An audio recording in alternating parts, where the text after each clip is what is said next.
Hey everybody, I'm Invisible Katana, and these are my top 5 moments from the Nintendo press conference from E3 2015.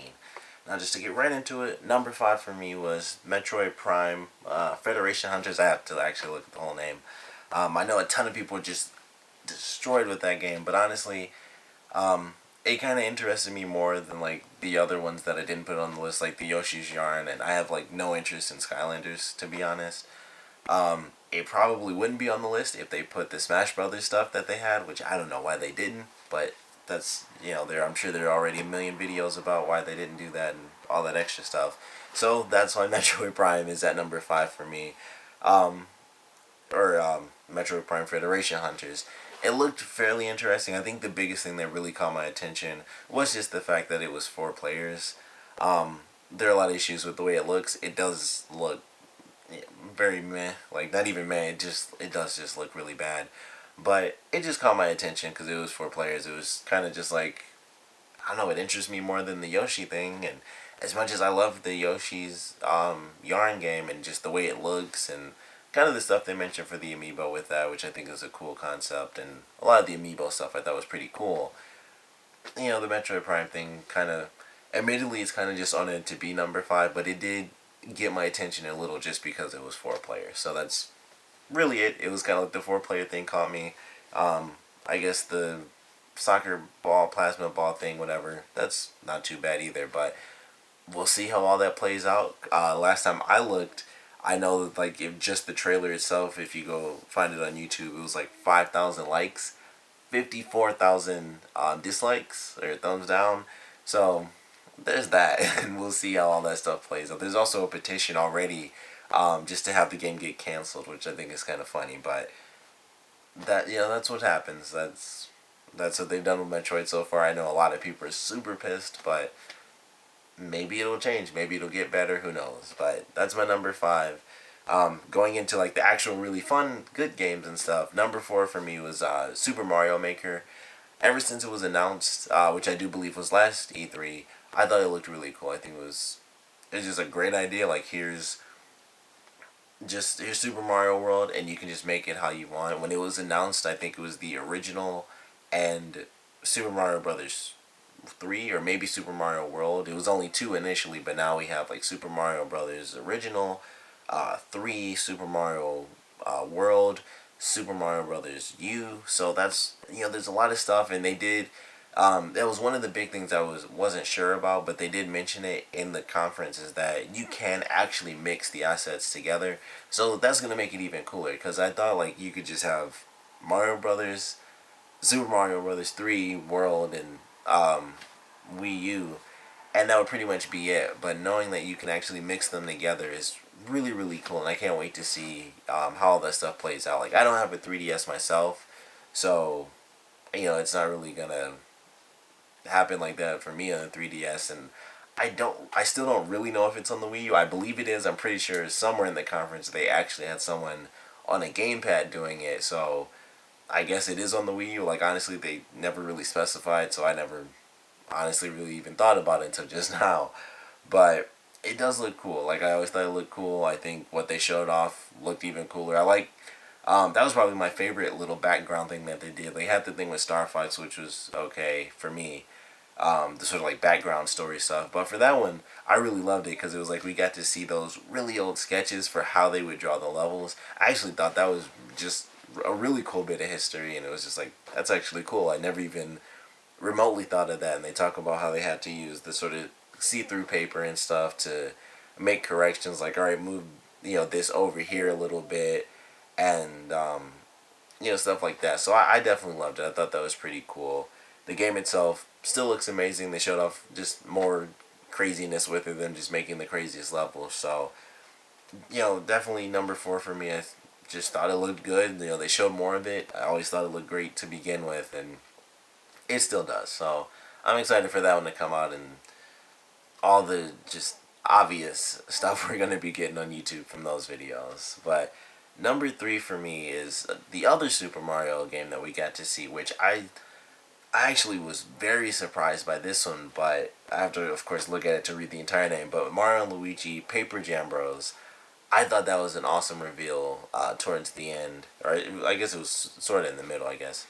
But I love that. I really love the sort of Mario and Luigi adventure games that were on the Game Boy Advance because those were really really fun. They were.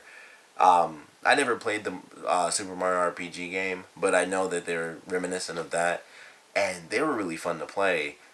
Excuse me. And then mixing that with Paper Mario, I thought was just a really cool idea. The story should be fairly interesting, where the worlds collide, and so it's the paper versions and the regular versions, and then just the concept of there being three characters instead of two. Of course, they didn't put in like Paper Luigi, which I think would have been really cool if they had all four of them there. But it still looked really awesome. It was like it's three instead of two. Some of the cool concepts that they showed off, obviously, Paper Mario can go places regular Mario and Luigi can't go. They had it where like Mario and Luigi would be running from a boss, and Paper Mario was a plane, so it would go left and right, so you could jump on Paper Mario as a plane and dodge the enemy. The giant paper craft Mario I thought was definitely a really cool thing. It was like here's another version, of Mario that we haven't shown off before. So I definitely thought that was a great reveal for the conference. Probably the best, maybe the second best. I think a lot of people would probably choose Star Fox over that one, but for me, I thought it was definitely really cool. Because it just was like it was a surprise for one that they were even bringing that style back because we haven't seen that since Game Boy Advance or maybe Game Boy SP. I don't believe they made one of those for DS. So that in itself was really awesome. And then it's like, well, we're also going to combine it with Paper Mario, which I don't believe we had a game for that since Super Paper Mario on the Wii, and that was a really early Wii game initially. It was like one of the first big ones for the Wii. So it was just really cool to see that. I love the ideas that they're gonna have for it. I think it's gonna be really fun. Bringing back that RPG style to the Mario world and mixing, for the first time, Paper Mario and the regular Mario. So definitely my number three moment. Really loved it. Number two is where it gets into sort of the um, anime style things that they kind of showed off for the press conference. Number two for me was Fire Emblem Fates. I have never played a Fire Emblem game in my life, but this trailer it looked really cool. I love the design of it, which I know they've had that before where it has like the really really close to just full on anime. Like they had moments where it seemed like it was full on anime, but I believe all the cutscenes are 3D, and it just looked really cool. The action looked nice. It seems like it'll be interesting. Like the story seems like it could be something pretty cool. Obviously it has fates at the end there, so there's some stuff to it that I think is gonna be pretty sweet. Like I said, never played one before. I know they're great games. Um, it just looked like it was gonna be a really good one, so it just hit me at number two. As my number two choice because it was just like it just really hit me. It was just like this looks really cool. I just like it. Like I have no real explanation for it. It just looked amazing. The action was cool. It seemed like the story would be very dramatic and very character driven, which I believe those games are. In general, I think that's why they're so popular. But this one looks like it'll be a really great installment for the franchise. Hopefully, if I somehow randomly get a 3DS, I'll be able to play it. But it just looked really good. I'm sure it'll sell well because it's Fire Emblem anyway. They sell, but it just looked really sweet. So I definitely loved that. And my number one kind of goes along with sort of the Fire Emblem thing as far as the anime-esque video game styles, and that's the game that was titled like FE is the only thing I could see because I don't know Japanese, so I don't know what any of the Japanese was saying on the screen, and it was a fully Japanese trailer, so it was like the only stuff in English was FE at the end, and the character names were both in English and Japanese, and their voice actors names were in English and Japanese, so that's really all I knew from that, but it had a pure anime style, which I definitely love personally. I'm a huge anime fan, so I love anime. So it has actual anime cutscenes. It had the really nice 3D CG effect going for it during battles. The music was really cool that they chose for the trailer. The story itself, which it just like barely could pick up, based on what they showed us. It was like, there are creatures from another world, basically, but it has this really odd, like, J-pop element to it where the characters or at least two of them that they showed off were like actual. I would assume in the game were like J-pop stars or something. So it was just like it's full on anime. It has like actual anime cutscenes. It has all your sort of anime tropes for the characters and stuff. But it looked really cool. The fighting looked like it was pretty sweet. I like the designs for the characters. They have like their normal outfits where they're like at one point they're in a cafe, so we know it does go back and forth between this normal world and whatever this other world is gonna end up being. So it just looked really cool. I like the style of it. Like I said, full on anime. The character designs look pretty cool. It seems like the story will be nice. A lot of different elements thrown in, like the J-pop thing. I thought was really interesting, considering the rest of it was like here's otherworldly creatures and all these different things, and you have the people and sort of their guardians, I guess, whatever they're gonna end up being called, and it just seemed really cool. So that was my number one from the press conference. A nice little surprise for me. Like I never would have expected that to be number one. If I went into it, I would have thought maybe probably something Smash Brothers related, or maybe just a new IP. I probably would have figured would be my number one beforehand, but and I guess technically it is. I don't like I said it could just be another installment in a franchise, but it's not anything I'd seen before. Um, so I don't. I believe it's just a new IP. I could easily be wrong though, and I just don't know the franchise. But either way, that was my number one. I'm sure it shocked a lot of people that I didn't put Star Fox. I've never been like the biggest fan of Star Fox. I like it. I've played it on the Super Nintendo. Honestly, that was it. Like it was a fun game. Meh.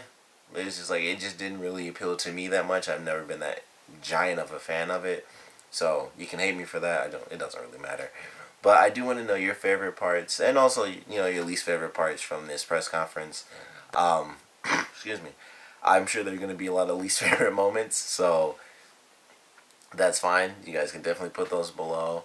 I will. I guess I should kind of throw it in because it was something that was important for um, Nintendo's kind of reveals for E3. Even though I don't know why they didn't just put this in the conference itself, because that would have been, without a doubt, that would have been my number one. But the stuff for Smash Brothers, I think, was amazing. Like that's really the only stuff I saw outside of their actual press conference that I went and went and looked for, and it was great. It was a full 18-minute video, which was just like I don't know why they didn't just kind of toss those 18 minutes right into the conference, um, either at the beginning or at the end to kind of be that real big thing. Maybe at the end is just like a tie off anchor because they kind of did that last year with Pikmin 3, and it was like a great start, and then it kind of just died down after that. That was the big thing from last year, and I just think they should have put that in there, and I thought it was great. All the info was great. The fact that it was like here's all this stuff coming out right now, so all of those things are already out. I'm definitely gonna get Ryu as much as I don't. I typically don't ever buy characters. It's almost impossible not to do that, especially considering his fighting style um, is basically just him from Street Fighter. So it's actually really cool. Like the design of Street Fighter 2, his moveset is Street Fighter 2. They have it where you can do, like the Hadoukens, you can just hit B. But if you do the actual Street Fighter inputs, it's even stronger. The same with the Shoryuken. Two final smashes, which I thought was great because they have the special Hadouken, which kind of brings enemies in and takes them off the stage and hits them. But if they're right next to you, you get to do a Shoryuken. So it was just a lot of stuff like solely packed into that one character. That could have literally been it. Like they didn't have to say like here are more costumes, here are more stages. The Miiverse thing I thought was cool. I was glad that was free. I don't think I'm gonna get the Dreamland stage, but I'm definitely gonna get the Hyrule stage when that comes out because that was always my favorite level in the first Smash Brothers game, and I don't really know why. I just always loved that level more than any other level in the game. On the N64 version, it was the Legend of Zelda level, so I'm really, really happy that that's one of the other two that's going to be coming out, and I might buy that one because, like I said, I loved it so much, and if they end up doing something special, I might get all of them, but I'm definitely going to get Ryu and his stage as well, so I'm excited to kind of play that. I like the new costumes that they had. Of course, they have, it was really cool to see that they they already were like, all right, we know Splatoon is going to be huge, so they've been working on that, and they have the Inkling boy and girl in there. The Mega Man EXE stuff, I love that because Mega Man Battle Network is like probably my favorite Mega Man series. So I loved the fact that we got to see him as a full costume for me.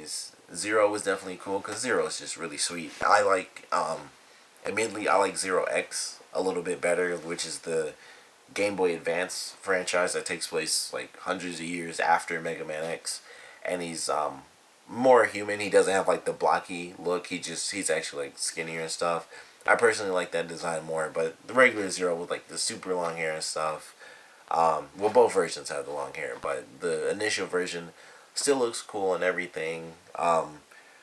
There's some other ones in there. The Virtua Fighter stuff, that was a bit of a surprise too. Of course, I think like everyone, it would have been really cool if they were able to just flat out get those characters. But either way, it was really cool to see that. They had two Virtua Fighter characters. So we got Heihachi from Tekken, so that was kind of cool too. And it's like, these three franchises are now represented in the game. One of which being a full on character. So that was definitely some amazing stuff. If, like I said, if that was in the press conference officially, that would have been my number one without a doubt, because there was 18 minutes worth of just pure content. Like, here's what's coming out. We have Ryu, and I didn't even mention Lucas and Roy. Like, I'm not gonna buy them because I've never played with them, to be honest. So not nearly as big of a deal to me. But it's two characters that everyone has kind of been arguing for and saying like we want these characters back in the game. So it's like, here's a character that's coming back from the last game, and here's one that's coming back from Melee, which is 2 games ago, and that's been years now. So lots of great stuff. Then mentioning all the amiibos, like every character in the game will get an amiibo. We've got new trophies. We've got like the Splatoon trophy, Ryu as well as Ken, which is cool, and Ken's music being in the stage, a regular and a remix. I thought that was pretty sweet too. Special trophies where the characters are in action fighting. Lots of great stuff for Smash Brothers. So I did love all of that. I haven't really looked up anything else. I don't know if there is really anything outside of that. I feel like that's kind of the only thing that they did honestly leave out was Smash Brothers, and I'm sure there's some other stuff that I just haven't looked at just yet. But those are my top 5 moments from the conference, and also my thoughts on the Smash Brothers stuff. It's amazing. I'm gonna have to get Ryu because it's hard not to do that. Like if it was someone else, it would just depend on who it was. Like if it was Ken, I would. It would be the same thing if it was Ken or Ryu. It would be the same for me. But yeah, if it was just a different character, if they put Sakura in there, I'd lose my mind. I would have been like, I would have bought that. I would be playing with her right now because Sakura is my favorite character in Street Fighter. But it was great to see that they added a new character from another franchise. I think, of course, that opens up the potential to us getting more of those characters that we kind of voted on. I don't know if they're going to stop at Ryu. Of course, like everyone else, I hope they don't, and we get a lot more. But those are my moments, my favorite moments from the press conference. My thoughts on all the Smash Brothers announcements. So, of course, my battery's running low. Of course, I want to know what you guys thought about it. So please comment below. Let me know your favorite moments from the conference, your least favorite moments, as well as your thoughts on all the Smash Brothers info. If you guys got the characters and all that stuff already or not. And of course, thanks for watching.